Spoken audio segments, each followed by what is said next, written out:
德崇湖南运河已开工，再开凿克拉运河可完美替代马六甲海峡。全球经济融合加速，海运成为国际贸易核心。东南亚新动向，泰国克拉运河项目备受瞩目，蓄势待发，引领区域发展新篇章。今天就让我们来了解一下，观看中不要忘记点赞关注。1. 马六甲海峡。马六甲海峡这条贯穿东南亚的狭长水道，作为连接印度洋与太平洋的桥梁，其战略与经济重要性不言而喻。它不仅是全球航运的动脉，更承载着世界近1/5的贸易流量。尤其对于石油与液化天然气等关键资源的海上运输而言，其贡献率高达1/3。据权威航运数据显示，年均5000余艘巨轮穿梭其间，其中不乏邮轮与集装箱船等巨无霸，彰显其无与伦比的繁忙景象。然而，马六甲海峡的辉煌背后却隐藏着不容忽视的隐患。其狭窄的平静地带，最窄处仅数十公里，成为制约航运效率的关键因素。高密度船流下，拥堵与碰撞风险激增，船只不得不放缓速度，谨慎前行。这无疑拉长了运输周期，也推高了运营成本。特别是在交通高峰时段，船只排队待航的景象蔚为壮观，时间成本与经济成本双攀升。另外，海峡的水深与地形条件亦对航运构成挑战。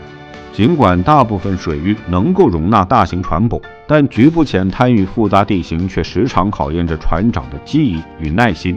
岛屿与珊瑚礁的点缀虽为自然景观增添了几分魅力，却也无形中为航道增添了几分险峻。大型船舶需要在此类狭窄区域内谨慎操作，以确保航行安全，这无疑又进一步加剧了航道的拥堵状况。2. 柬埔寨德崇湖南运河的优势。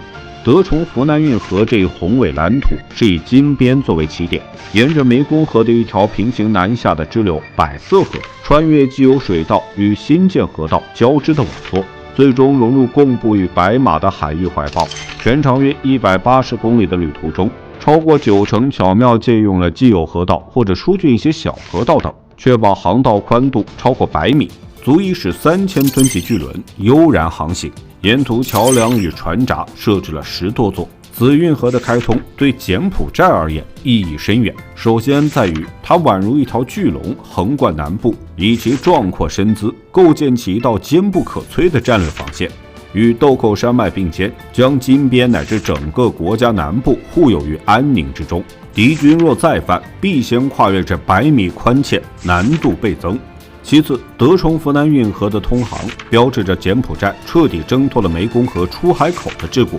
之前越南对湄公河出海口的掌控如同枷锁般束缚了柬埔寨的海洋梦想，如今新运河的开辟为柬埔寨开辟了独立自主的出海新通道，经济命脉不再受制于人。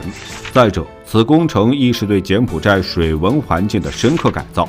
洞里萨湖的内涝之痛部分源于湄公河下游的梗阻，崇德湖南运河的畅通间接促进了区域水系的循环与平衡，为缓解内涝、改善生态环境提供了有力支撑。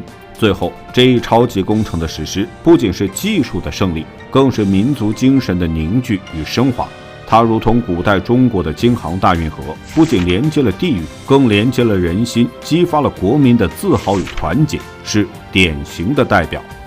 3. 克拉运河。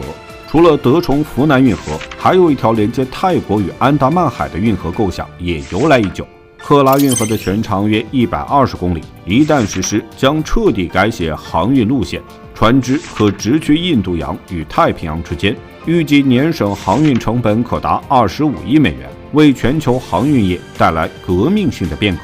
但克拉运河项目规模宏大，预计耗资100亿至200亿美元。对泰国而言，此投资潜力无限。除航运直接收益外，运河周边或崛起一座类似新加坡的繁华都市，为泰国经济腾飞插上翅膀，激发无限可能。另外，东南亚航运版图变迁为中国带来双重影响。德崇湖南与克拉运河项目开辟新航道，削弱对马六甲海峡的依赖，巩固能源贸易安全。